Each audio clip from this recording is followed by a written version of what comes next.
घरी घालवा. बाकी सगळ्यांना विनंती आहे, बाकी सगळ्यांना थांबवा या ठिकाणी. या मथुर बैलासोबत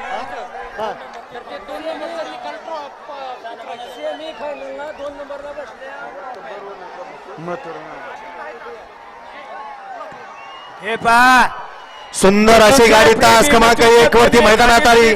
शौर्य शरद शेठ माने, देवी खिंडी, थैमान गोप साखरवाडीकरांचा भावऱ्या आणि कुमार रणवीर रावलबाग पाटील अडवली कल्याणकरांचा खाली गेलेली वेगाचा बादशाह, बिंजोडचा बादशाह मथुर. जाऊ द्या पटकन गाडी जाऊ द्या. आणि लक्षात घ्या आजच्या मैदानामध्ये 2 नंबरला उतरलेल्या सेमीमध्ये 2 नंबरला उतरलेल्या गाडीला या ठिकाणी सन्मान चिन्ह देऊन सन्मानित करण्यात येणार आहे. पहिल्या सेमीमध्ये 2 नंबरला उतरलेली गाडी तास क्रमांक 5 मधून धावली गाडी कार्तिकेय अजय जाधव कलडोन यांचा तेजा.